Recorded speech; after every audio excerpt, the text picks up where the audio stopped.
All of our productions at GCTV are sponsored in part by Bay State Health, providing the care you and your family need when you need it close to home. Visit them online at baystatehealth.org. Greenfield Savings Bank. Visit them at 400 Main Street in Greenfield. Call them at 774-3191 or go online to greenfieldsavings.com. Greenfield Community College, providing access and excellence in higher education in the Pioneer Valley. Visit them at gcc.mass.edu. The Hammond Family. The Hammond family are longtime supporters of Greenfield Community Television. New Fortune Chinese Restaurant on the Mohawk Trail in Greenfield. Visit them online at newfortunema.com. Call them at 772-0838 and check them out on Facebook. Real Cleaning Services, cleaning Hampshire and Franklin County since 1972. We don't cut corners, we clean them. Check them out online at realclean.com. Call them at 413-422-1143. People's United Bank, located at 45 Federal Street in Greenfield. You can call them at 774-3713 or visit them online at peoples.com. The Solar Store of Greenfield, replacing fossil fuels and nuclear power one home at a time. Visit them at 23 Fisk Ave. Call them at 413-772-3122 or visit them online at solarstoreofgreenfield.com. Thank you to our sponsors for supporting all of GCTV's productions.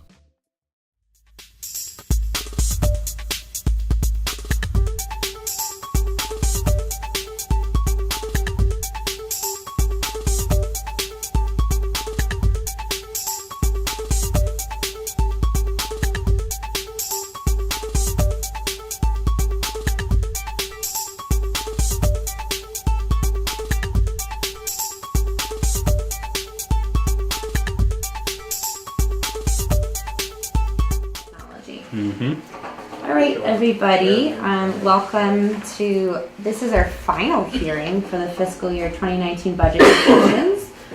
Ways and Means Committee. We're at the planning office in the back meeting room, no windows on a beautiful May day. We're at 114 Main Street. I'm going to call this meeting to adjourn at 5:39 p.m. Meet again. Order. Wouldn't that be nice? Call this meeting to order at 5:39 p.m. Chair statement. This meeting is being recorded, videotaped. If any other persons present are doing the same, you must notify me at this time. Seeing none, we'll take a roll call. Councillor Alice is absent. Councillor Mayo. Here. Councillor Python is absent. Councillor Sund. Here. For the sake of this meeting, not having a quorum is absolutely okay. We will just be doing a discussion. There are no minutes to approve. There is no public hearing. There are no motions. We are here for discussion. So today's discussion will include infrastructure and transportation. We will be hearing the DPW's budget today, and without further ado, we'll go ahead and get started with the DPW as well as later FRTA. And I know that the FERCOG, Linda cannot make it. She has a previous engagement, but she did say that she would forward her annual report to the clerk's office to be distributed to us at a later date. So if we have any questions, we can certainly reach out to her. It's a very open forum where we want to really understand highlights of the budget, and then we'll go from there.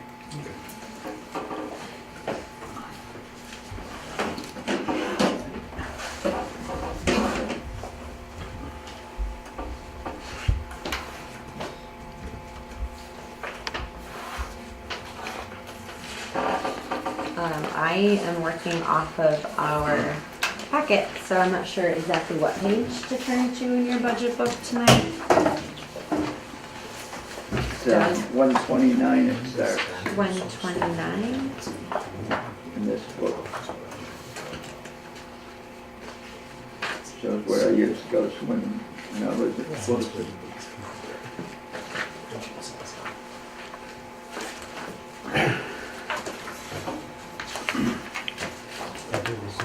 Okay.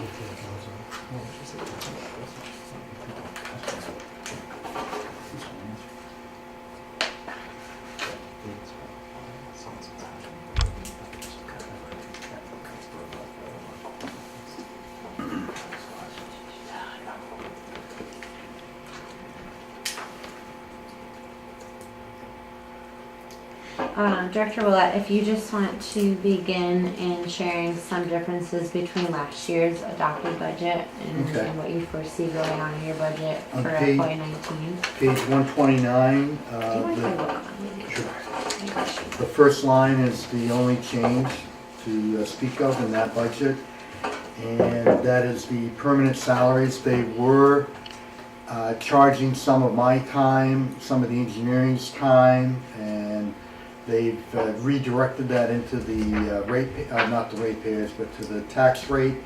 And so they're taking that out of the water and sewer budget and consolidated it back into the tax, the regular budget.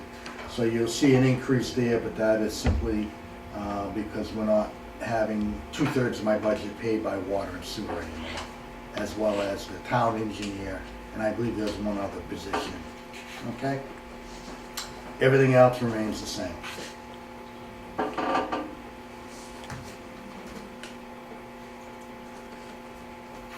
Okay? Any questions? Page 130. Moving on. Okay. What you're seeing here is pretty much the same budget we've had for the last 3 to 4 years. The only increase in this has been the minor increases in salaries that we're paying our DPW employees. Line is that? Top, very top.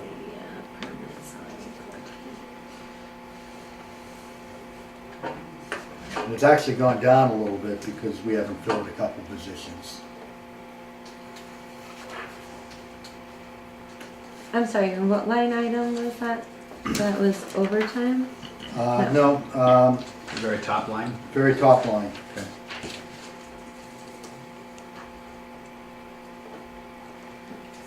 I don't see it going down, but it's moderate. The bottom line, I'm sorry, if you look at the bottom line, it was actually 290, I see. and this year it's 287.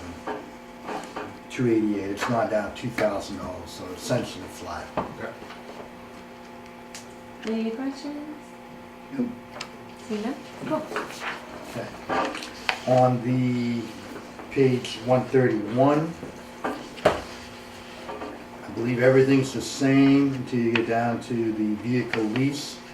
And we do have a lease agreement for 3 vehicles that we've never done before. Everything else remained the same. Oh, right here. Could you speak to the vehicles a little bit more? So how many vehicles is that? It's 3 vehicles. We have a lease agreement with Liberty Chevrolet. We haven't obviously signed anything, but we have a proposal from them. If you would like to look at them, they're here.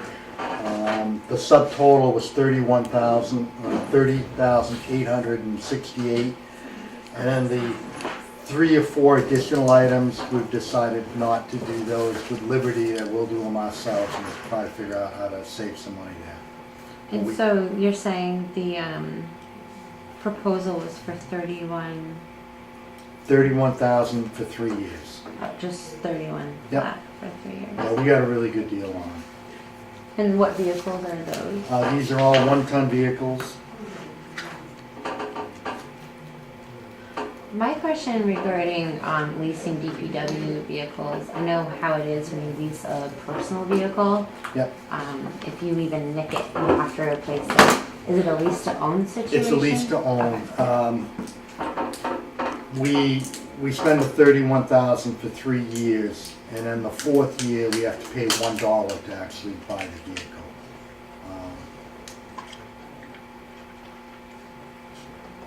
Hopefully we get that approved at that time, the $1, but we'll see.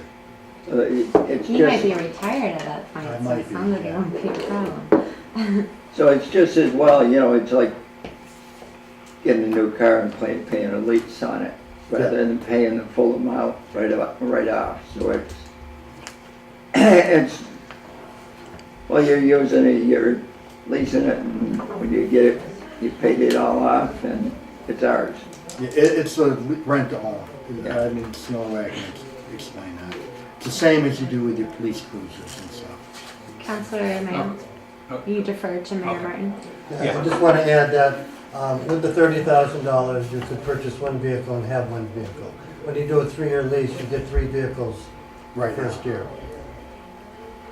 And what would be the purpose for these vehicles? I don't know what a 2-ton vehicle is. It's the 1-ton dumps, they're very valuable, we do plowing with them, we're able to haul small loads of compost or stone or even pavement, bituminous pavement. So they're our basic workhorse, and we're able to utilize those vehicles to move workers around different job sites, etc. We're beginning to deadline a lot of the older vehicles that we have, and we're beginning to run out of usable vehicles, so it's becoming a problem for us. So, Counselor, thank you. Counselor Mayo. So, thank you. So you're saying that these 3 vehicles that you're planning on getting are replacements for vehicles that currentently no longer functioning, or ones that are still on the road? I believe 2 of them are already deadlined, I believe 16, and there was another vehicle I'm pretty certain that we're taking on. If you go down to the yard, you'll see about 10 vehicles there ready to be auctioned off.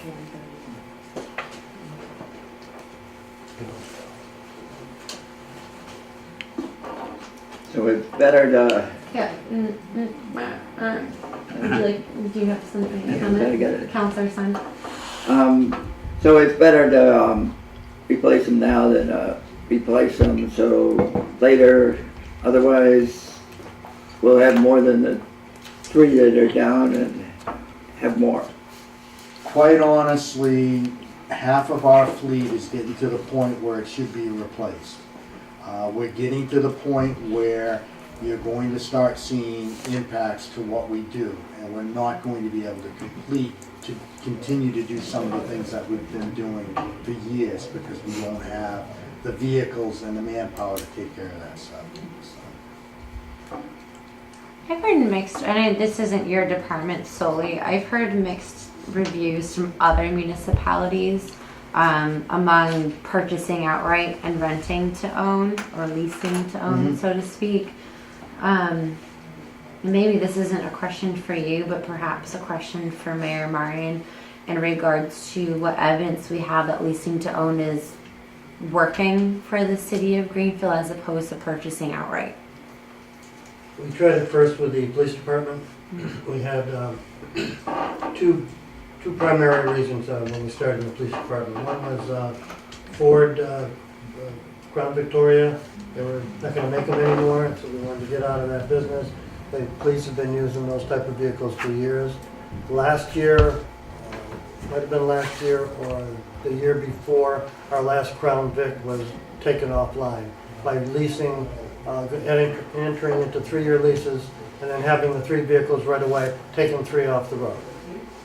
So that's worked. There was 1 year, I don't recall, last year or the year before, when we didn't do any leasing or purchasing. And so the police department is behind their schedule. That's why the police department has the extra leases this year in the budget. So that's been the only reason. The council had requested an inventory or some type of vehicle report 4 years ago, maybe, or 3 years ago. And we applied for a grant with Maya, our insurance company. They provided the grant. They did the typical municipality inventory on and research on vehicles. When it was completed, it didn't really answer all our questions. I think it's been forwarded to the council. I'm not certain. It's Don, you know what's in there. I didn't read it completely. It is, and it does tell you the vehicles that are redlined, and there is like, when you open the sheet, there's like 4 different sheets that you can go to. And there's one that talks about the replacement schedule, and as you're going through, you'll see about a third of our vehicles should be replaced. The council's not seen that.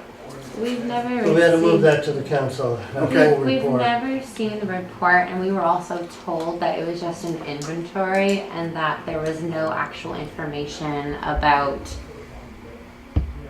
replacement schedules. And so that would alleviate a lot of our of our struggle in replacing vehicles for the Well- town if we were able to kind of get that. What they did is they didn't give you a replacement schedule. They just said, truck A is no good, truck B can go another Well, that's in 5 my, years. that's my terminology. for Then what that is. I had Paul Newell do was go through, and he actually went through all the vehicles and wrote a description of what they're used for, what the condition is. Then I went through and I actually came up with a schedule all the way to 2033 on what you should be replacing. And every year I do that, every year it just gets kicked back a little bit. So I have that, and I have no problem forwarding that I all. think it would be really helpful Yep. for the full council to see the study done by Maya as well as a document you have about replacement schedules and priorities. Mhm. This way we can create our own sense of, all right, there's Absolutely, multiple departments looking for vehicles right now. right. Was this just DPW or was it? All I've done is departments? DPW. I have not extended to the other Right, departments. of course, but was the Maya all town vehicles Yes. or just DPW? All town vehicles. We've got one from the fire department, the police department. And it sounds like he did that on a separate thing. No. No, it was Maya as well. Okay. That would, Actually, the fire department has done their own yeah. on their vehicles. We don't have $5 million to replace the vehicles that are recommended to be replaced. So you can have, we'll get that out in the first thing in the morning done. Yep, Because it no takes some problem at all. reading time. But at least we can cherry pick the low hanging fruit as long as we understand that these are actually priorities coming before us. Because I think what tends to happen is that vehicles tend to be less than services and salaries and everything else. But if we're endangering staff or we're wasting money, throwing money at a vehicle, we'd like to know so we can make an informed judgment when we capital or operating budget. That would be wonderful. It's like a magical gift from the universe to have this report finally, so thank you. Any other questions regarding leases or anything else? Councilor Sun? Yeah, with, the way you lease the vehicles, you lease the ones that need to be replaced first, and rather than, We attempted to get all of the smaller vehicles done this year here. We were turned down with the sewer truck, which was a capital. I believe we had we have our engineering department driving around in a school bus from, which was supposed to buy us a year or two. We're now into year 3 or 4, and the frame is rusting out. It's really too big a vehicle for the engineering department, so the intent was to buy a used van, a year or 2 old van for $20,000. Somehow that didn't make it through the gauntlet, so we don't have that on there this year. And then the other small piece of equipment that we're looking for was the mini excavator. And if you came down Main Street, you walked right by one. It's a very versatile piece of equipment, but that didn't survive the capital. So right now, the only thing we've got on the deck, in play, is these 3 leased vehicles. And as I've said, I haven't gotten any real new vehicles other than the whacker that we paid a few years back. It's the only new vehicle we've had. And we have somewhere around 90 pieces of equipment when you count all the trailers and stuff. And it doesn't take a math major to figure out that we're not replacing vehicles quick enough. And we do have a lot of vehicles that are over 20, 25, 28 years old. And, even though I got a great mechanic staff, they're not that good, so. It sounds like they're good. I've seen They're someone good. take it apart an entire vehicle and put it back together again, so. I found parts of those in my yard. Councilor Pfeffer? I probably missed the 3 vehicles that you're looking to replace on lease. What were those? They're all Chevy 350s and 450s. Oh, they're just, Sorry, they're pickup They're trucks. big pickup trucks. Okay. They're 1-ton pickup trucks, yes. Okay.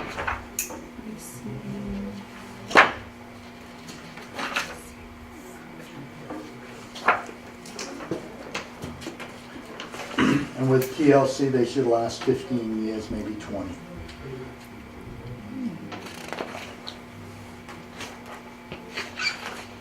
Counselor Mayo. So these three vehicles, are these the ones that are the most destroyed vehicles, or the ones that you need the most at this current time? If you ask me what my recommendation would be on pickup trucks, I would tell you to get rid of them at 10 years. You still have a little bit of salvage value at that point.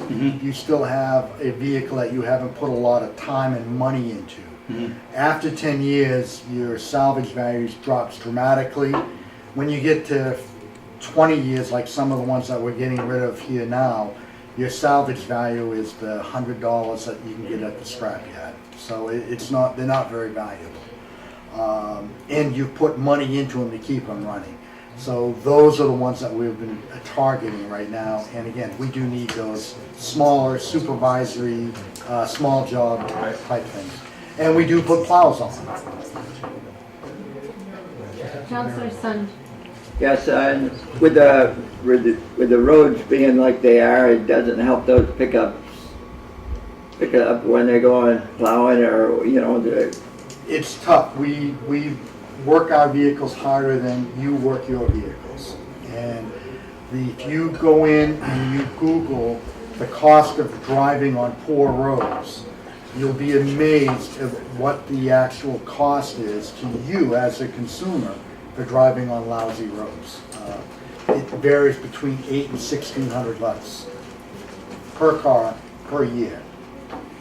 I'd like to acknowledge Counselor Ness. Thank you, Chairman Stemple.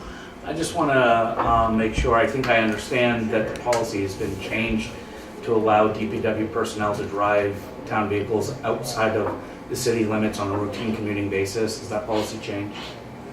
We do not have anyone driving a vehicle outside of the town on a routine basis. That is incorrect. The only time a vehicle leaves the town, for example, I've driven to Springfield with the Ford Escort when I've gone to a DEP meeting or something of that nature. But we do not allow them to take the vehicles home with them. We do have 2 individuals that work during the winter time that live in town, and we do allow them to take the vehicles home when we know we have inclement weather coming in. Any other questions regarding vehicles? Seeing none. Moving on. I gotta find my place again, sorry. We were, What page? well, in our budget book, we were on 130, 31? 31. 131, okay. That was the vehicle lease for 31,000, that's the Yes. only major change. Yep. On the next budget, again, it's actually dropped, and Are you referring to landfill? yes. Okay. Dropped from when? If you look at the 2017 budget, it was, I'm sorry, it did increase by $2,000. It went from 277 to 279. Can you speak a little bit about, I know that there's some like OSHA stuff involving, are we talking landfill, is that transfer station as well, or no? Is there a All- different budget for that? Oh, never mind, I'll wait. Okay. Sorry, I will wait, because I didn't see that, okay. Okay. How was our volume for you, Preston? Good? Okay. Okay. Page 133. Again, 132, 132. waste collection. Okay. We just did that, right? No, Yeah, we did. We did landfill. Landfill, okay, waste collection. Yes, you've gone from, again, 277 to 279. Sorry, I'm marking it Yeah. because it's my own. Feel free. Sorry. There was a decrease in permanent salary wages. Is that just someone retiring, or I guess I'm not at liberty without executive session to say. I believe it is, we did not fill one position. Okay.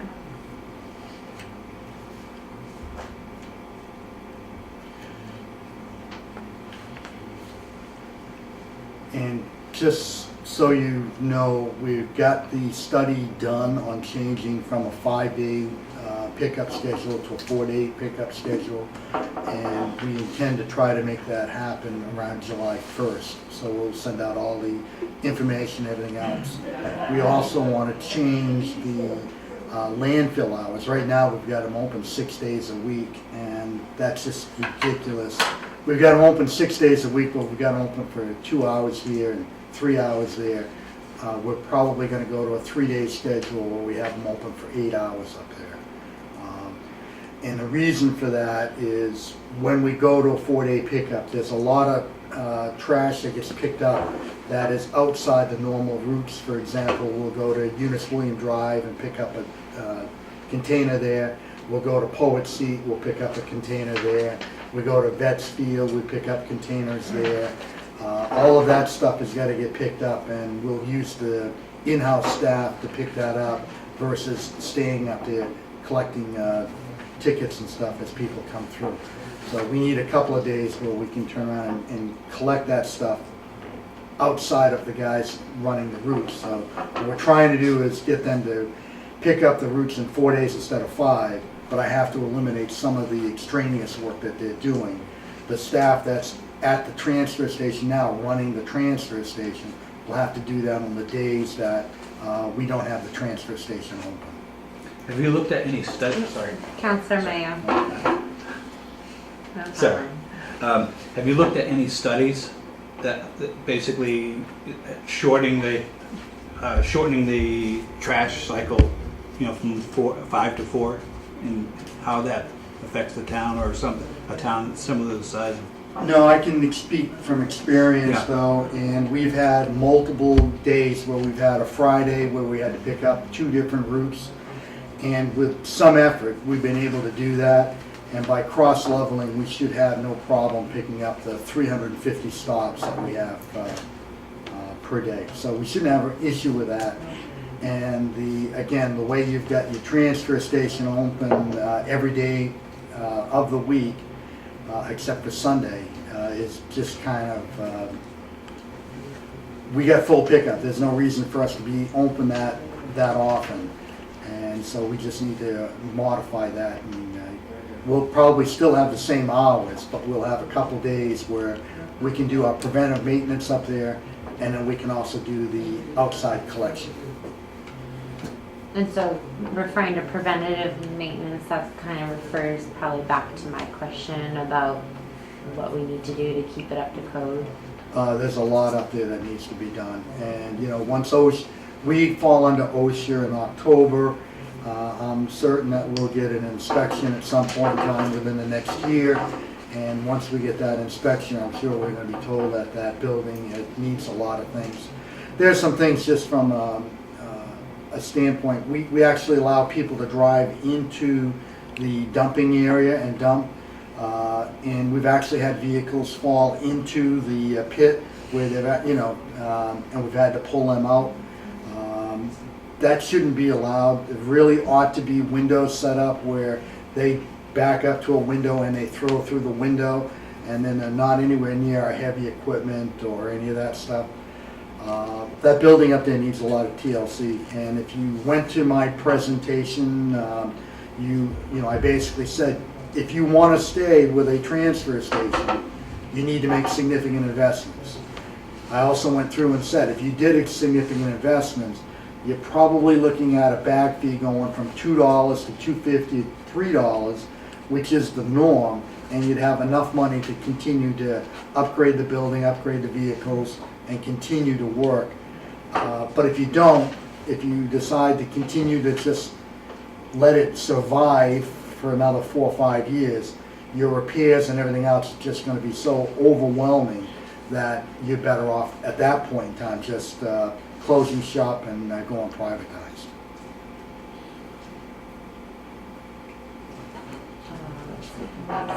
And I also want to make sure, privatized option is still on the table, it's still something that needs to be looked at. Whether or not you go that way is a decision between the mayor, the townspeople, and the council. What kind of savings would decreasing transfer station hours create? And or would it not really be decreasing and be consolidated? It's not really decreasing, it's going to give us better opportunity to do a better job running the place, better job maintaining it, better job with pickup. It is going to save us money on the capital side because we can decrease, right now we run with 8 vehicles.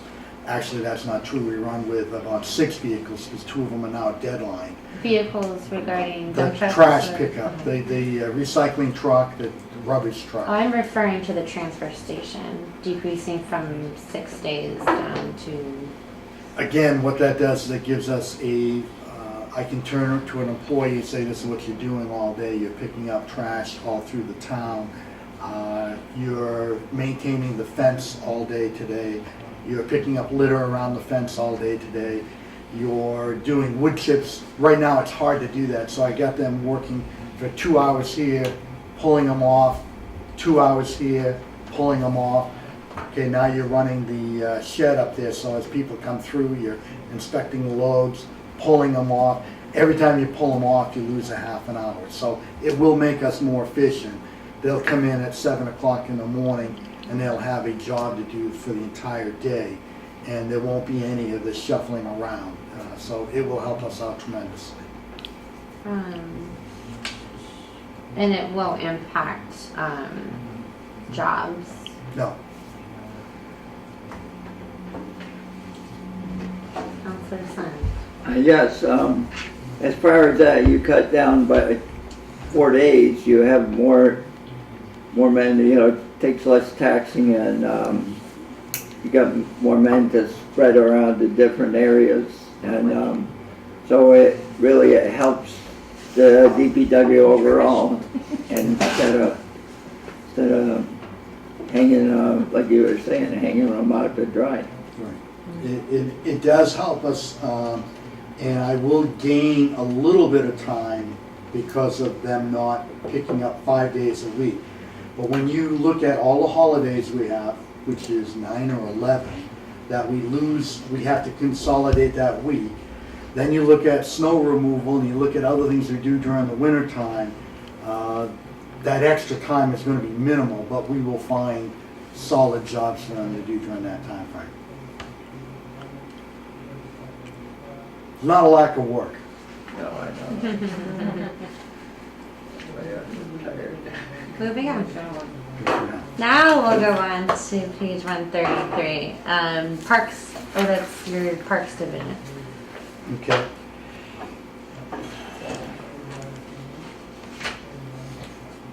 We have a slight increase, and it looks like mainly salary increase on this one. I do have to make a comment on this budget for parks. We do not get enough funding for some basic items for materials. We had a youngster fall at the middle school and broke his arm. There was actually a lawsuit on it. I don't know how the lawsuit worked out. But we then got inspected and we found that over half of our playgrounds didn't have enough wood chips. We needed $20,000 for wood chips. I couldn't fund it. I funded about 10 grand out of it. We have sand that we have to buy every year for the beach. And that's always there's not enough money in the budget to do that. So we end up having to cut that short a little bit. The other item is clay for the tennis courts. All of those materials that you need to run your recreation department, it boils down as I gotta do all of that for about $8,000, and the truth is I need $25,000. So if one of you would like to write a check for that, that would be great. Other than that, I'm gonna have to pick and choose, and there are times I'm not Christy's best friend because I tell her to pick and choose. This is what I have budgeted. You really need to find a way to come up with more funding and I wish she was here to argue the point a little bit more, but wood chips was a big issue this year, and that was for the schools and for the playgrounds around the town. And the other option is if they become safety violations, is to start closing them down. So again, give that some thought. It didn't go into this budget here. I actually thought we were gonna talk to you about a supplemental budget, never got that far. Maybe it's still coming, I don't know, but the honest answer is we need a $20,000 increase in this budget in order for us to meet the safety and the other requirements that you have in the Parks Department. Question regarding wood chips. So the transfer station creates wood chips. Are we able to use those? You're for not schools? supposed to use those. We've They gotten need to be away. like certain. They have to be certified, and which means they have to be clean. They have to have no pests, no ants, or that kind of stuff in them. Supposedly, they actually absorb people falling on them better. And so, yes, there's a difference between them. Again, that would be a question to ask Christie a little bit more on that. To me, a wood chip's a wood chip, but apparently that's not the case.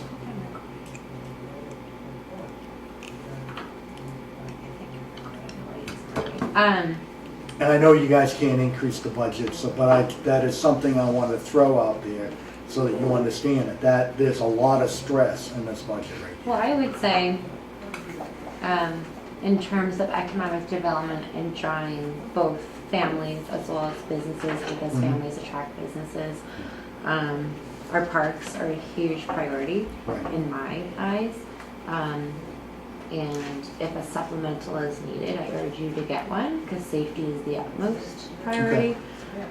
So I would urge you to recoup some of that 1% from last year and a supplemental for that $20,000 in order to make sure our parks aren't creating lawsuits. That's my personal advice as chair of this committee. But I did want to ask you, so what goes into maintaining the grounds at Lent Field Okay. off the top of your head? I think the only thing we do right now is mow the field. I know there's a lot of capital being put into those ball fields, that they're building a mini Fenway, that there's a, what do you call it, UDAG grant, or so there's some money being spent out there. There's going to be some new bleachers out there. Town money being No, spent. it's grant money. Grant money secured from the town. From the town, yeah. And so there's a bunch of that going on. There's some money that's being donated by the company that took over the Lunt building. And all of that is coming together this spring from what I understand, but we're gonna have new ADA bleachers out there. We're gonna have new, some And new the parking town, areas. this is all grant money This is all grant money. secured by the town. That's right.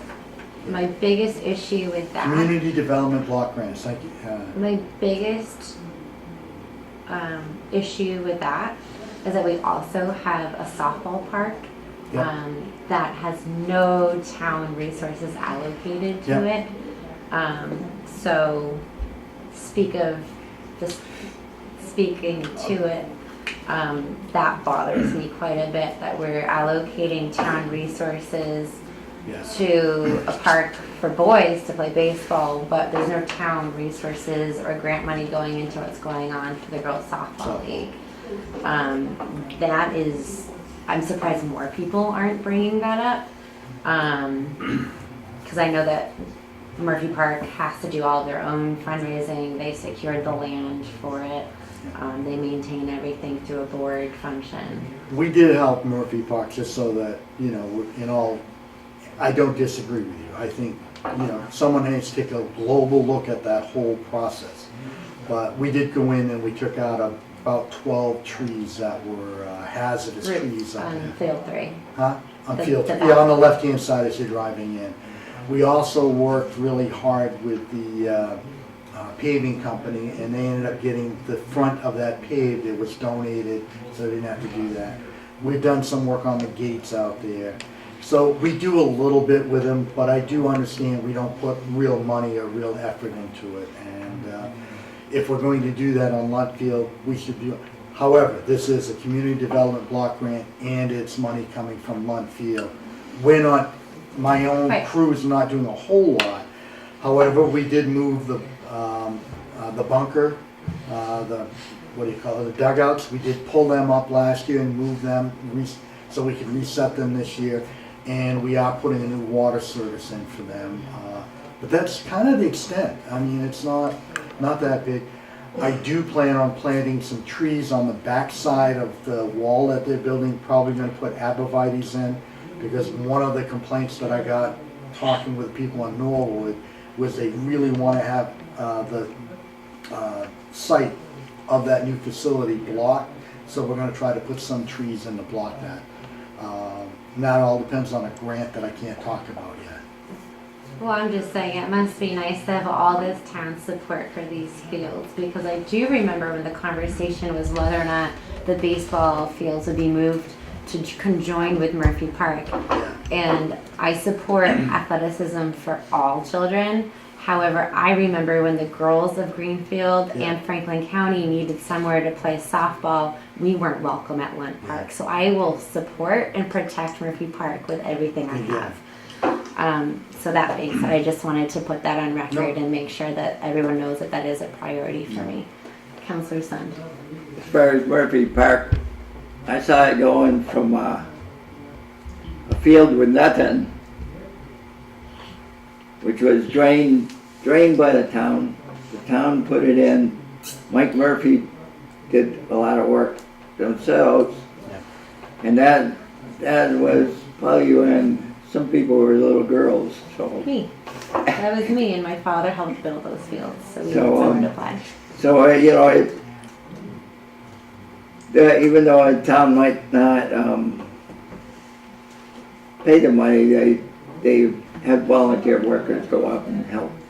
The jail does as well, and so I want to thank you for what work you are doing, and I also want to thank the jail system for having some support there for that field as well.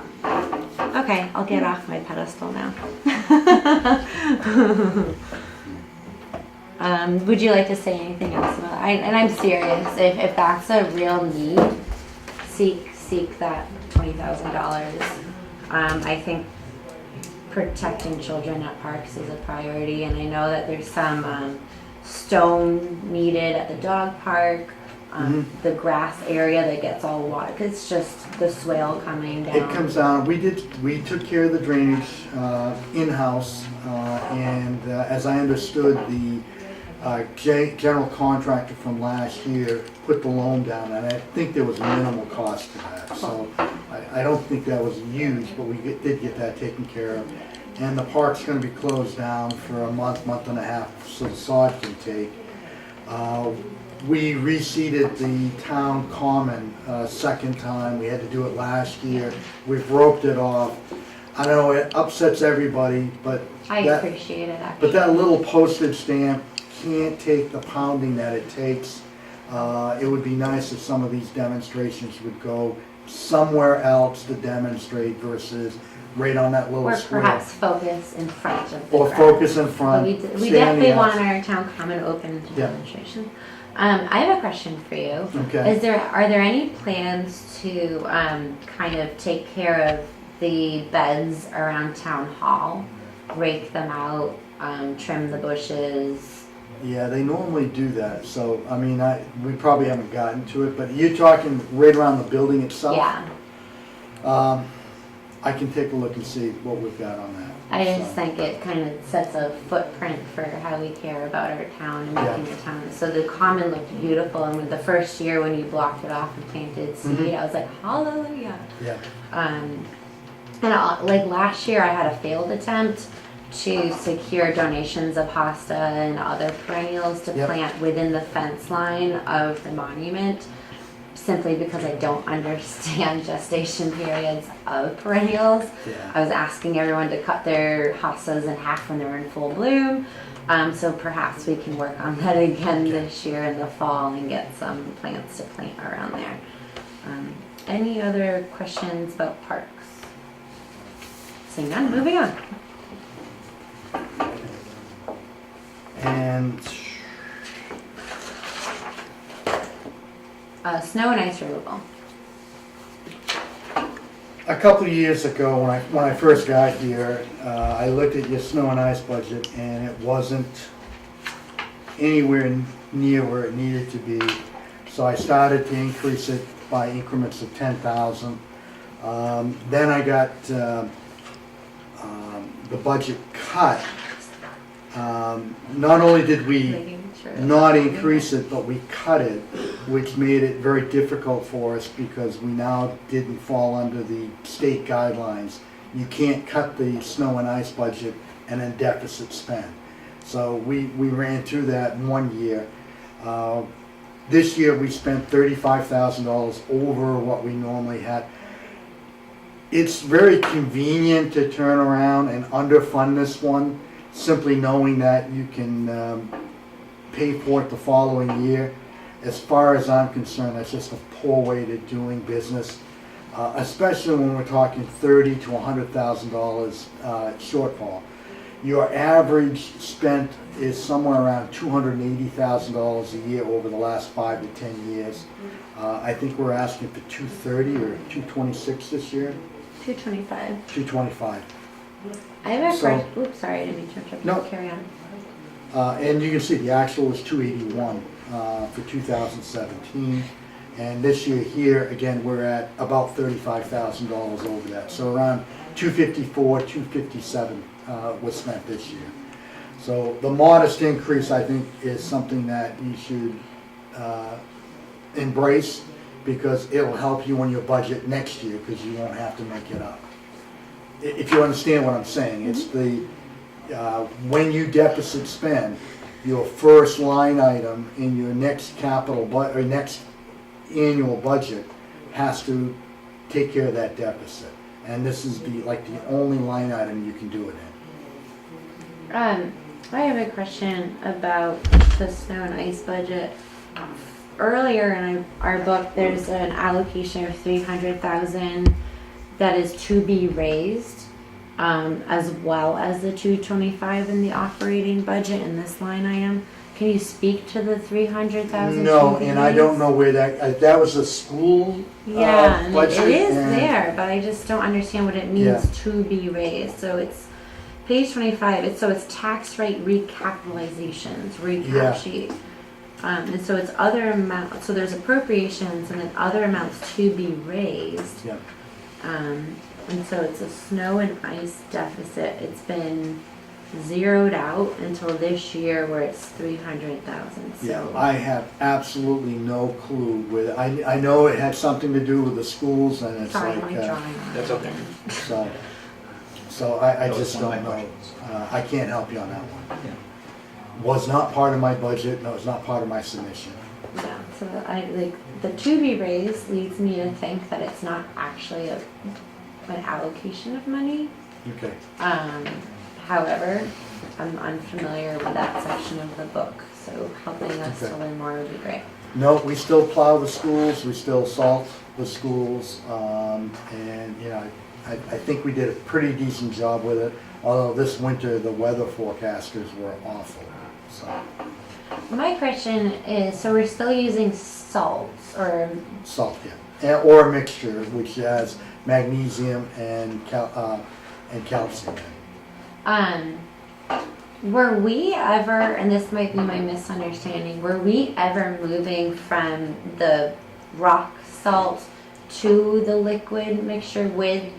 Yes, we did brine. Okay. We got the brine machine working about mid-January, Okay. and we did use it quite a bit for our pre-treatment program. Okay. So you'd see it going out and it'd be spraying the road. The nice thing is that it doesn't splatter, it goes where it's supposed to.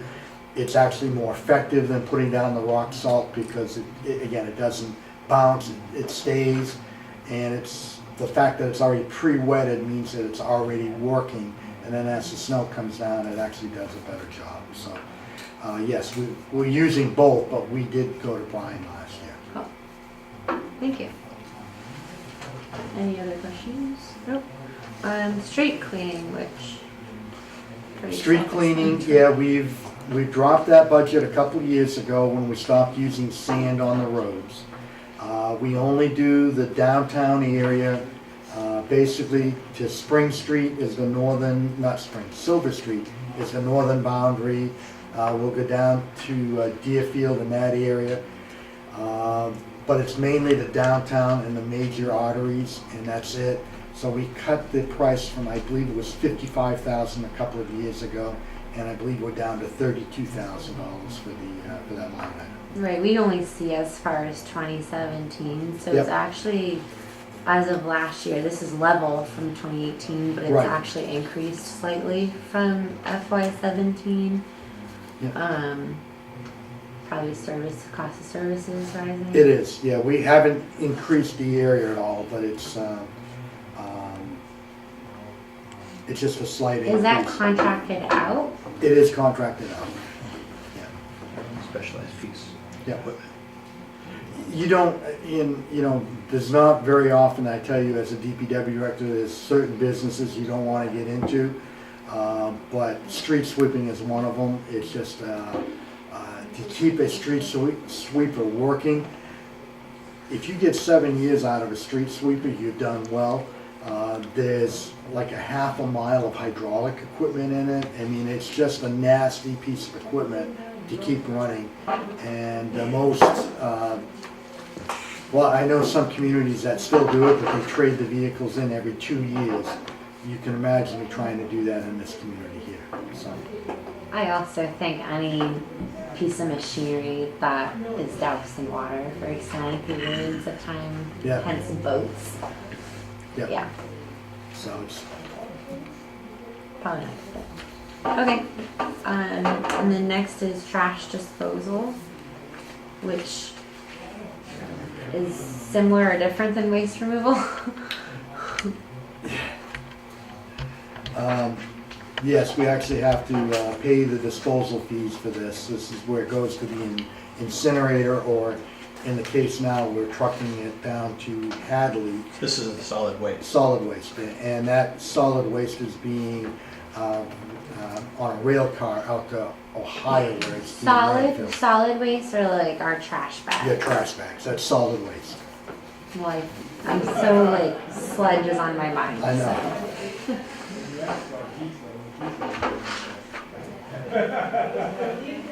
And then cemeteries seem pretty self-explanatory. We did see a jump in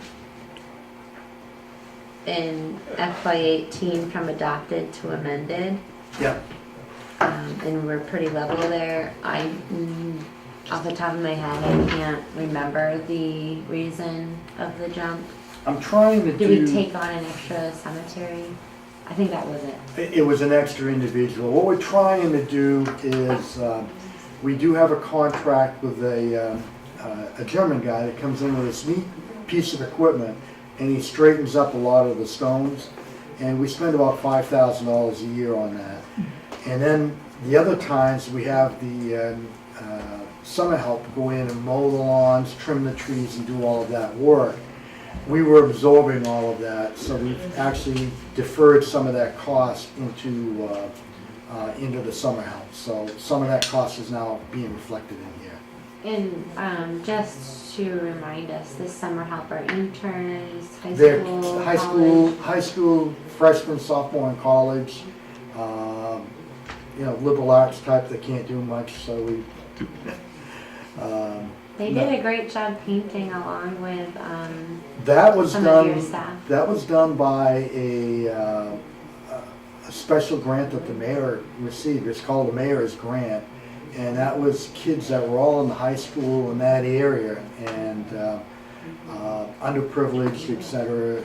And those kids did a great job for us last year. So I think I had 4, if I remember correctly. Yeah, they did a great job. And if we get them back this year, we'll probably use them replacing the bricks downtown in the walk area. So we'll see if we can get them to do that. Replacing or just paving? 'Cause Moving them out, setting them back in. We did hear an email from a constituent recently, actually today or yesterday, about the ADA concerns with bricks in the sidewalk and how Yeah. back in the 70s they were supposed to just eradicate the bricks from the sidewalks altogether. I don't like the bricks myself. From a maintenance standpoint, it is tough. I do understand it looks nice and all of that. What about murals for sidewalks instead of bricks? You mean pressing, putting a thing down? We could do something like that.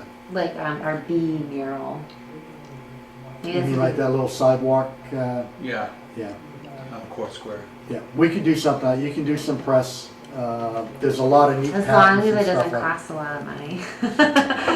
Yeah. Again, in the long run, if you do cycle cost analysis on it, it's cheaper to do it right.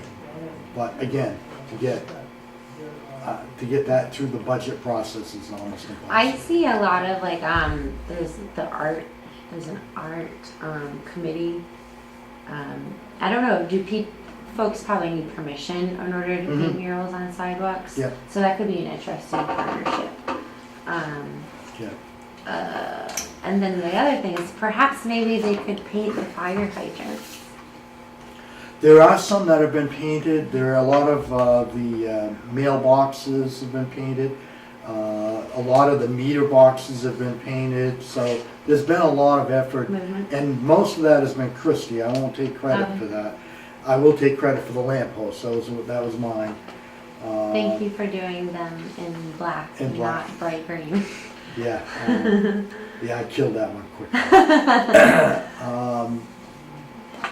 Yeah, you know, the other line item on this budget, which is pathetic, is for sidewalks, I got $3,500 for sidewalks. And that hasn't increased in 5 or 6 years. And the truth is, it should be close to $50,000 to $100,000. And you are not getting your ADA, you're gonna start getting a lot more complaints from ADA about the sidewalks. We're dealing with one down on Wells Street right now. And they're right, there's a lot of seniors, there's a lot of challenged people there, and they're having difficulty getting from the Millbrook apartments to downtown because the sidewalk is so bad. And so I know you're working on a grant for that, and I believe Nick will have your estimate before the week's out. So, you know, if we get funding, we'll do something with that, but, Teach me I'm sorry. how. I was just saying I want him to teach me how to do that. Oh, okay. So, anyway, that's in the works, and if everything goes right, we'll do it in-house, but I need more than $3,500 to do that. Counselor Sun. Yeah, so as far as, you know, replacing the bricks and stuff, they have a lot of railroad ties around that they're just, you know, laying around the areas. With that, you know, you can figure, you go up any railroad track, you can find railroad ties. That's actually a felony, Counselor. No, I'm a railroad wife, so. No, but you can get them, but, you know, it's not gonna cost you a whole lot, you know, because. You really can't do that anymore. The railroad is, those railroad ties have got chromium, arsenic, cadmium, all kinds of nice toxic materials, and that stuff doesn't go away. So even playground equipment that was put in 30 years ago, the old wooden structures, had all of that pressure treated stuff in them. In order to put a new playground in, you actually had to excavate 12 to 18 inches of the soil in order to allow it to pass. So no, I can't do that. Yeah. You're just But saying. Counselor Sun is a thinker though, and I appreciate Yeah, I that just, about him. you know, trying to, Saving some money. you know, because as He's far always as, got the idea. as far as bricks go, 95% of old houses have bricks in them. You don't see a chimney around town without a brick. So, people bricks back in the day were a lot better than they are now. There are historical implications, there's aesthetic implications, and I can guarantee you, if I take out all the bricks on one side, I'm going to have as much hate mail as I've been getting from the trees. So, I'm just,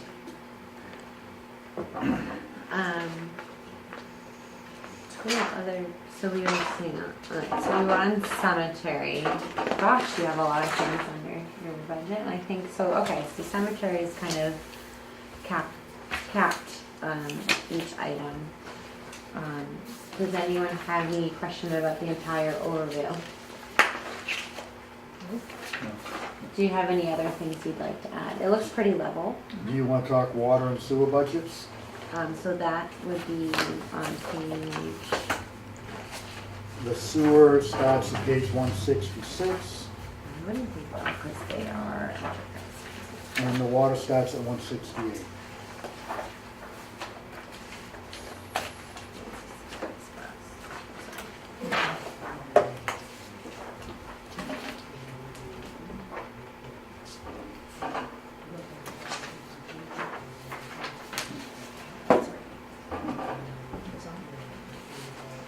It's not red, but it's ticking, so that might mean something.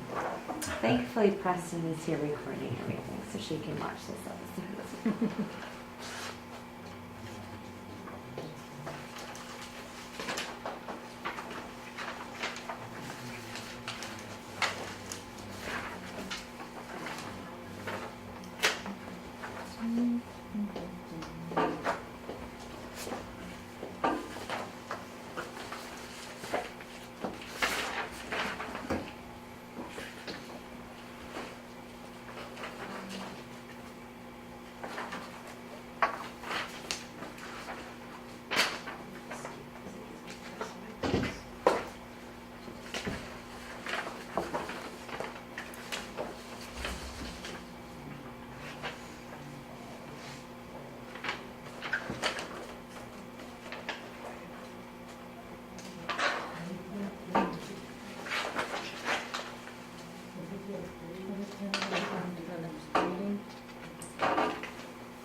I did let President Renaud know, and she was fine with me taking precedent.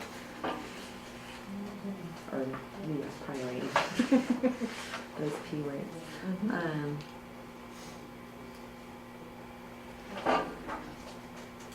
So I guess we could just start with some highlights in regards to high-level overview of what's going to be going on with these enterprise funds. And as we recoup our enterprise funds, what that's going to be looking like now that your salaries have been removed from expenditures here. Well, if you look at the bottom line, we go from 2456 to 2406. So the salary lines have been pulled out. This is just the summary. Oh, Yeah, page 167, I'm sorry. You don't have it? Oh my god. You get- Are you guys all off? Vern? 167. Yeah, Vern's not. He's got me. You're His book is- special. You were just. I don't know. It's not, none of it's there. I'm gonna have to get a new book. Somebody. You can go online and get, and look at the budget too. No, you don't, you don't want me to go online. So we want, Yeah, you okay, can so print there's a out that summary. pages So you're it would missing. That's be what I did, I printed out. Right there, Okay. Vernon. For you, it's 181. Oh, But you can't count. That's what happened. okay. Thank you for helping them. All right, now we're on literally the same page. I'm here all night. Hopefully not. So we went from 2456 to 2406. I'm still not seeing the number. This Oh, I is at the see. very bottom, this is kind of the recap. good. There were a lot of things in here that got moved around as far as salaries. My salary's no longer in here. And so some of the indirect costs got adjusted, and so there was a savings, or it looks like there's a savings on that. However, the one item that is the elephant in the room is the sludge disposal, and we've been, the number for next year could be anywhere from 250 to 400,000. I can't tell you today exactly what it's going to be. We are working with Blackstone, and we're trying to get a 1 or 2 year contract with them. If we do that, our cost will stay around 250. If we can't and we have to go to Lowell, who has the capacity for us, our price is going to go up over 400,000. And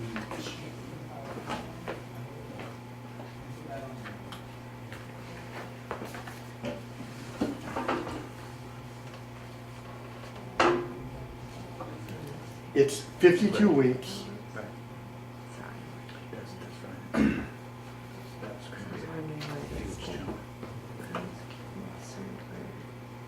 Yeah, because the thing I was curious about was if this is level and your salaries are shifted out, where is that compensation, Yeah. or not compensation, but where is that additional spending? And there it So is. again, we're doing everything we can to try to keep it, at 250. And if we can work out something with Blackstone, and we've been talking back and forth with them for about 2 weeks now, and I hope to take a trip down there. Right now, all of our loads have been deflected to Blackstone, and I can't tell you why, because we were told we were going to Lowell. We are part of the Franklin County consortium that does this, but we're trying to negotiate one-on-one with Blackstone, and again, I should have an answer in the next week or two. And once that's done, then we'll lock in our rate for next year. I think we'll have a chance to keep it at 250 instead of 400. But if we go to Lowell, the costs are,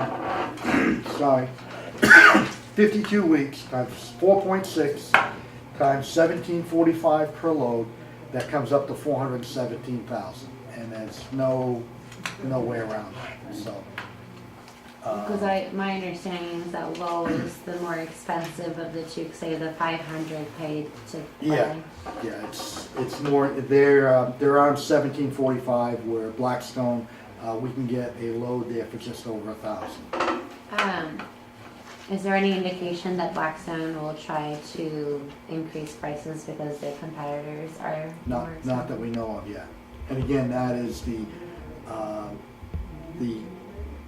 general theme of that industry right now is places are shutting down, places are going away, and the demand is going really high for these places, and they only have limited capability.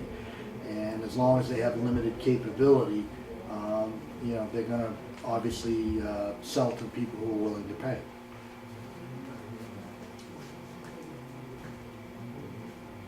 I might also add, we have a May 10th meeting with the commissioner of DEP, and I'm sorry, I can't pronounce his name, Sunberg or something like that, but we're working on trying to get some grant money to help with the anaerobic digester so that we can make that a reality in the next year and a half to 2 years. And is Greenfield attending that, or are the regional communities attending that? We're trying to get the regionals here. The meeting was set up by the mayor, and but we are trying to get all of the other players involved. It would be a better show for us. I think involving them through the whole process Yep. would guarantee not guarantee, but promote the I've had 5 breakfast meetings with them so far, so it's we're keeping friendlies busy and trying to soften the blow from the water and sewer rate increase. Great. I have no further questions. Councilor Sun. I just think the digester would be, the long run would save the Greenfield a lot of money. Yeah, you're talking about $200,000 a year, so yeah, we're definitely working in that direction. But preventing us from having nowhere to dispose of. Right, and we'd have a lot more control. In case of that happens. All right. Do you have any other highlights or? No, I think I'm just about done.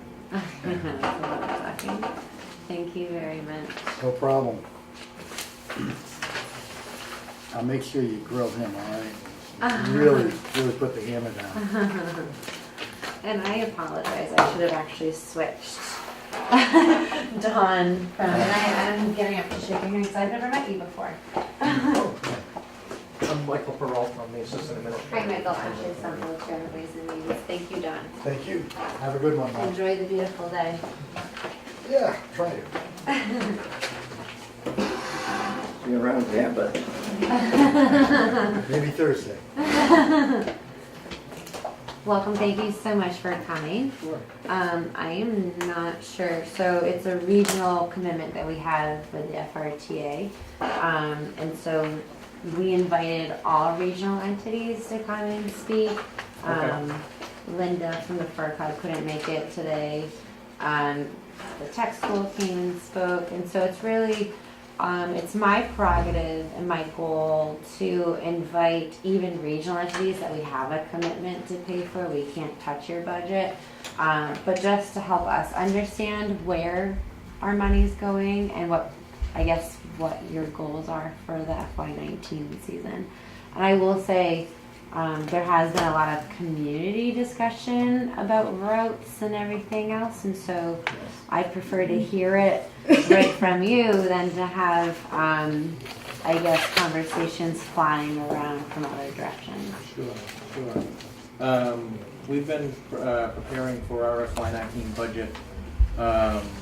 We were originally directed by Mass DOT to plan on using the governor's line item for all of the RTAs in Massachusetts, which would essentially be level funding for us. So we've had many public discussions, we've held public hearings throughout the month of April. We're closing those tomorrow, seeking feedback from our riders, our constituents, and the public in general. We're bringing all of that feedback back to our advisory board at our next meeting, which I believe is the 17th of May, to do two things: establish the budget for FY19, and then also establish any route changes and impacts that we'll have to our current system.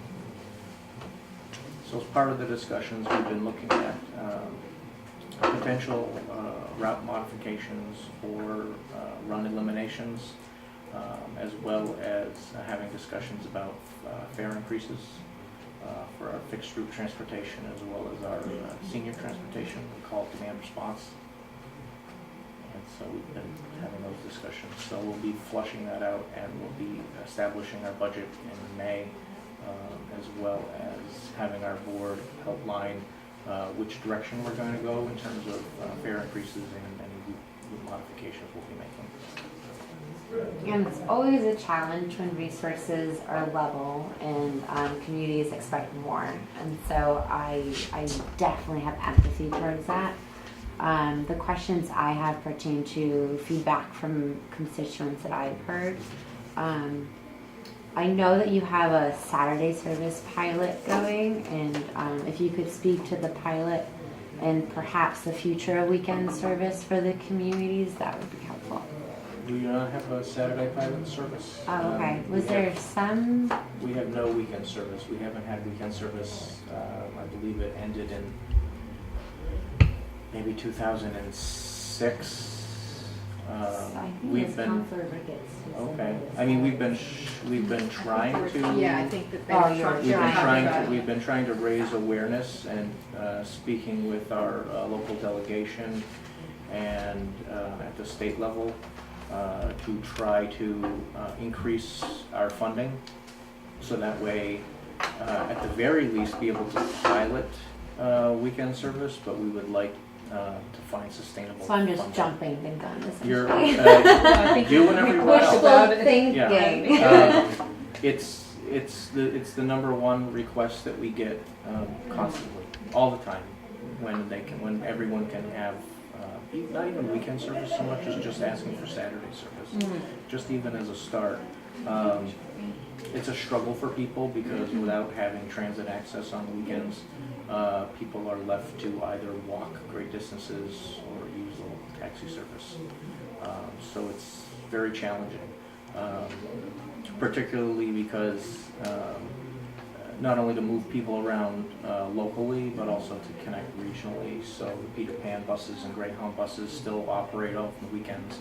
The Amtrak service still operates on the weekends. So our transit center is still being used as a bus stop, but the building is closed, and none of our buses are operating. So it creates a big disconnect, and a lot of people, they don't quite understand.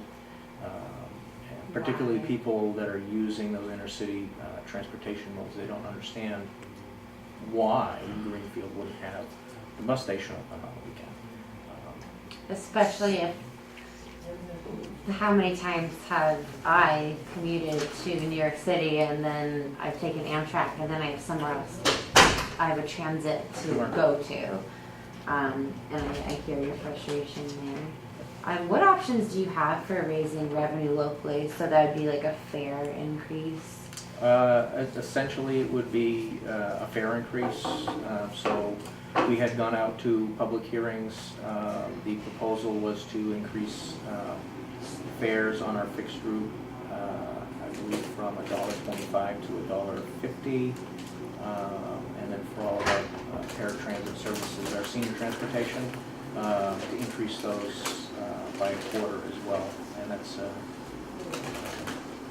that varies from town to town and service to service, but essentially it's an increase every quarter. Do you have different fare pricing per route, or is it like a Charlie card where you go swipe or pay and it can get you anywhere? So the fixed routes, it's $1.25 for any of our routes. We do also offer a monthly unlimited use pass. Currently it's at $30 for full fare. And then the proposal was to increase that. I don't have it in front of me. You said it was $30? It's currently $30, and the proposal was to increase that, but I don't remember the amount. We do offer reduced fare for certain populations, so there would be a similar increase to that as well. So our reduced fare one way would go from, it's currently 60 cents would go to 75 cents. And then the unlimited use pass is currently $15. And again, I don't remember what the proposed increase was. Thank you. Councilor Sun. Yes, I got quite a few people that live in the Weldon. They can't understand why you change the route of going into the Weldon, into the back door where 95% of the people that live there go in and out. Sure. And there's one guy that's handicapped, and it's hard for him to get around. And he used to ride the bus, a lot. But because of where it's going on High Street, he can't get over where the bus route is now. And he can't understand why you change the route like that when it would be, you gotta come up Main Street and go to Church Street, it's just as easy than to go High Street now. We had gone through a similar process this time last year to reevaluate all of our routes. And part of that was a restructuring of our routes so we could run more efficiently on major corridors throughout Greenfield to be able to offer more frequent bus service. Previously through Greenfield, service was very sporadic. It was every hour and 15 minutes to every hour and 45 minutes. It varied throughout the day. And because we were jogging in and out of every side street and into every back parking lot, it made the route times very erratic throughout the entire day, so we're streamlining them by putting them all on the main travel corridors. speeds things up, and we've now gone to operating the majority of the day every hour. And particularly on the High Street corridor between downtown Turner's Falls and the GCC campus, we're running every hour, starting at 9:15 in the morning to 8:15 in the evening. Follow-up? Also, I have a 90-year-old father-in-law that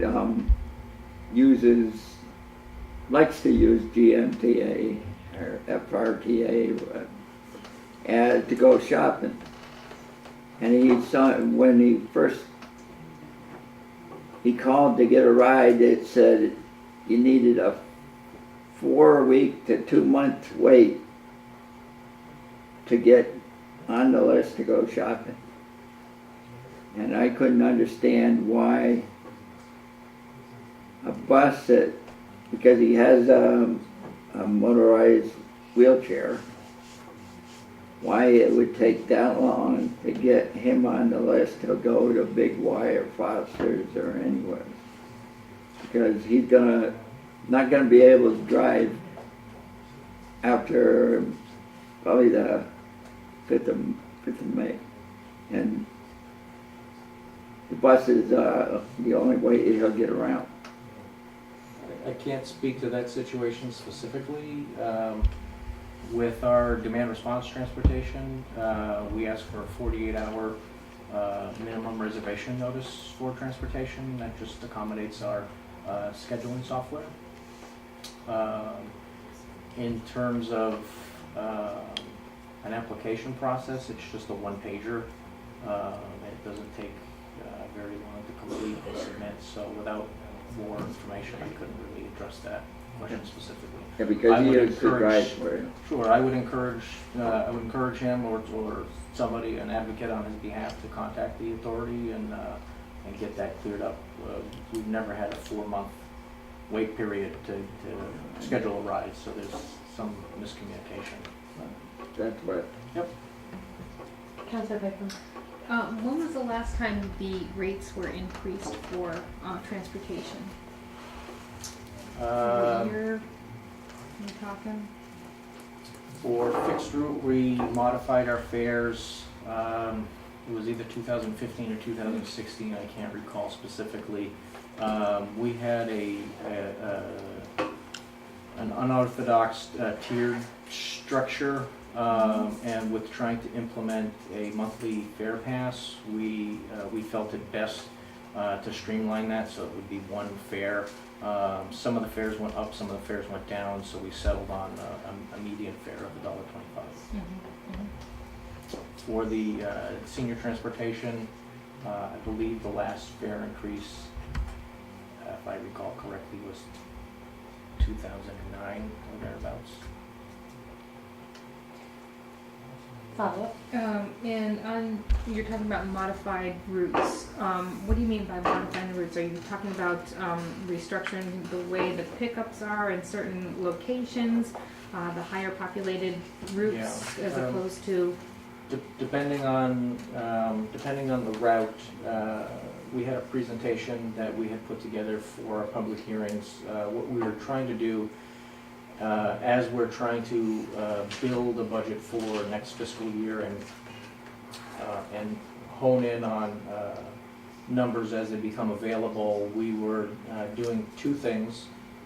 We were reviewing our current business practices in terms of how work is allocated, and then we're also looking at ridership, not just on the route level, but on the run level. So we were really targeting in on those low-performing trips, most of them being either early morning or late evening, and then some of them we're just looking at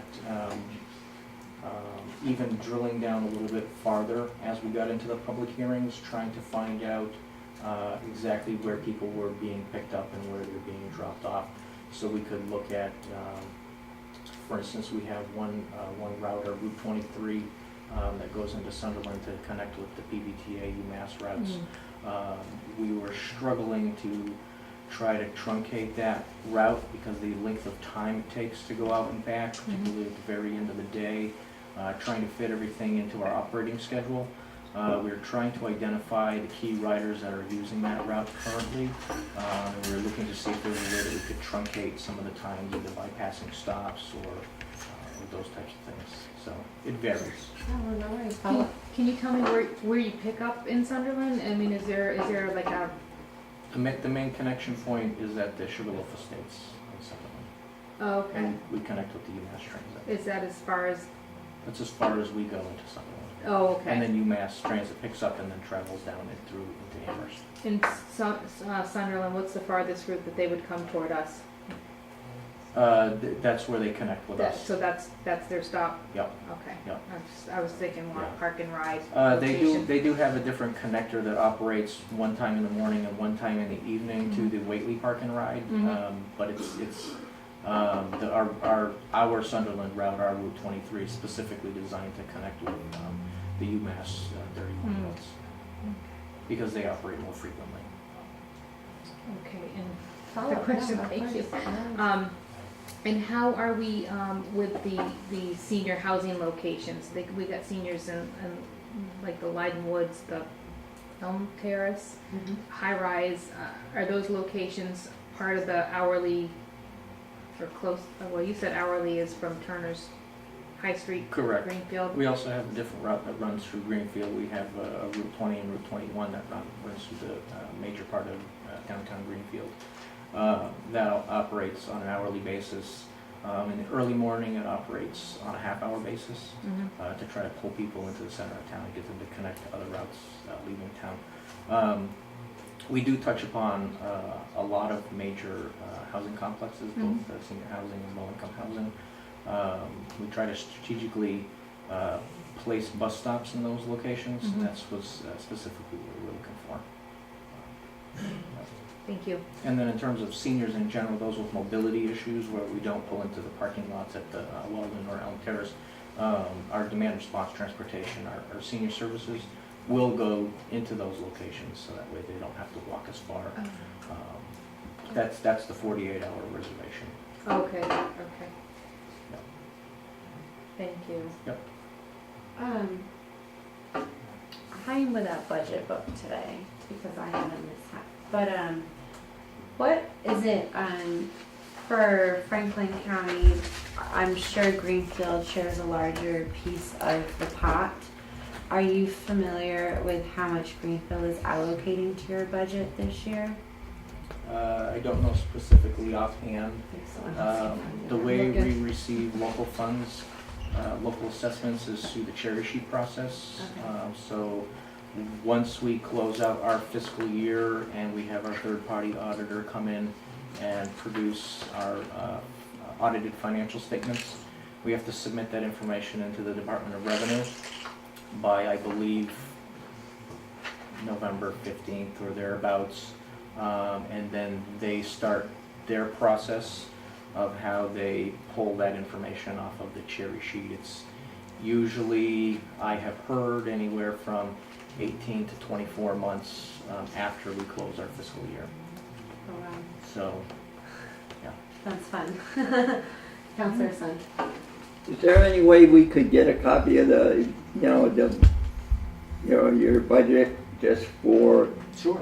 so we could look at it, Yeah. so we have an idea exactly where it's spent, what's spent and where, and We have as far our as that part. Our budget information is posted online on our website. We have it in all kinds of formats. We have our audited financial statements.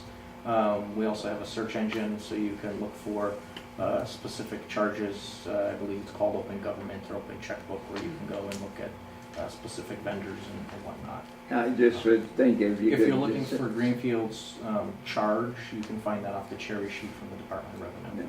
I just thought it'd be good for town council to have a copy of it. Sure, sure. We provide all of our information to the mayor's office. So if you wanted to get a copy from him, if there's someone specifically to send information to, I'd be happy to email information. Okay, thank you. I just have two more questions for you, and I'm sorry, I feel like we're being educated, so I really thank you for your patience. However, I'm curious, have you seen what is your trend in ridership? And is that perhaps a situation where you're having struggles financially? Are you seeing an uptick in ridership or a downturn in ridership? Since our last route modifications, we have seen an uptick in ridership. Unfortunately, ridership is not tied to funding. Oh, okay. So, Although like it's a- fees. yes, but it's a very small percentage. So we rely heavily on federal funding as well as state funding. Federal funding has remained somewhat steady, although in a slight upward trend over the last few fiscal years. Where we've been struggling mostly has been with the state assistance, which has been level funded since 2015. So that's fascinating. So you would perhaps use ridership data to prove to the state or to federal the need for your service. If requested, we would provide that information to them. But typically speaking, we do have standard reports that we have to submit to the Right. state and federal government, but it's really not presented in that type of a fashion when they're talking about funding. So for you, it's ridership is just a blip on your budget. Does that make sense? And my other question would be, in terms of FY19, which you have yet to pass, it sounds like it's impending, what would be your priorities for this upcoming year that you're going to present to, I guess it's your advisory board? The priority right now is to try to salvage as much of our current services that we have. Paring back will certainly hurt our base ridership. Typically speaking, when you increase fares nationwide, typically transit agency uses a rule of thumb that for every 10% increase in fares, you'll see a 3% decrease in ridership. So we're trying to strategically plan for that as well, in order to try to make our budget whole. Is it more lucrative to sell more monthly unlimited passes or to increase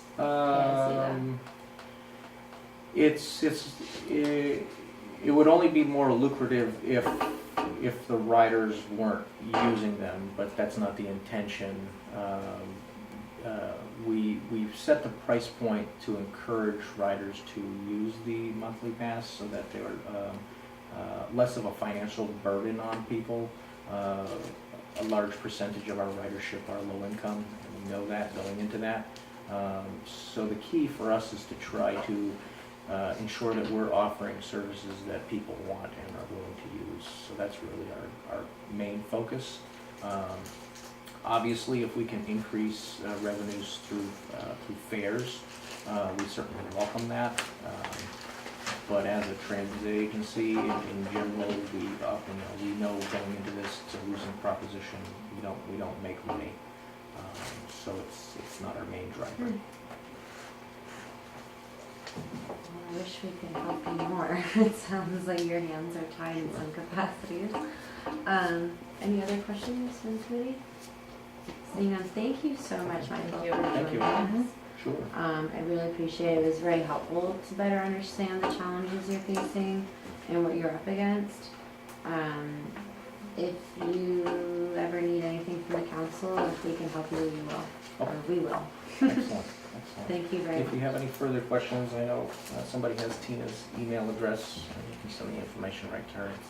Great. She's the administrator, we can offer information, and if you need us to come back to answer questions, we'd be happy to. I really appreciate you coming. Thank you so much. Thank you. Have a good night. Have a good evening. Nice weather. I know. Speaking of nice weather, guys, other business. Our next meeting is Tuesday, so we're skipping a week. I have to travel for work. Next meeting is Tuesday, May 15th. We're back at GCTV at 393 Main Street. That meeting is again at 5:30 p.m. This will be budget deliberations. This will be a voting meeting. So if everyone can please try to be there at 5:30 so we can have a quorum as soon as possible, that'd be appreciated. And without further ado, can I please have a motion to adjourn? So moved. Second? All those in favor? Aye. All those opposed? Abstentions? I call this meeting adjourned at 7:11. Thanks, guys.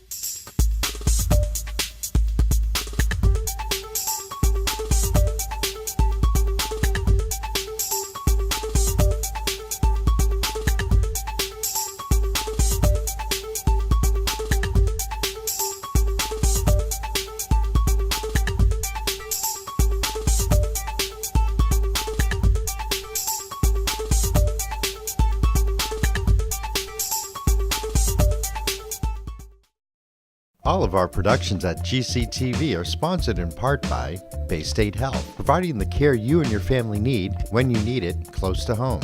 Visit them online at baystatehealth.org. Greenfield Savings Bank. Visit them at 400 Main Street in Greenfield. Call them at 774-3191 or go online to greenfieldsavings.com. Greenfield Community College, providing access and excellence in higher education in the Pioneer Valley. Visit them at gcc.mass.edu. The Hammond Family. The Hammond family are longtime supporters of Greenfield Community Television. New Fortune Chinese Restaurant on the Mohawk Trail in Greenfield. Visit them online at newfortunema.com. Call them at 772-0838 and check them out on Facebook. Real Cleaning Services, cleaning Hampshire and Franklin County since 1972. We don't cut corners, we clean them. Check them out online at realclean.com. Call them at 413-422-1143. People's United Bank, located at 45 Federal Street in Greenfield. You can call them at 774-3713 or visit them online at peoples.com. The Solar Store of Greenfield, replacing fossil fuels and nuclear power one home at a time. Visit them at 23 Fisk Ave. Call them at 413-772-3122 or visit them online at solarstoreofgreenfield.com. Thank you to our sponsors for supporting all of GCTV's productions.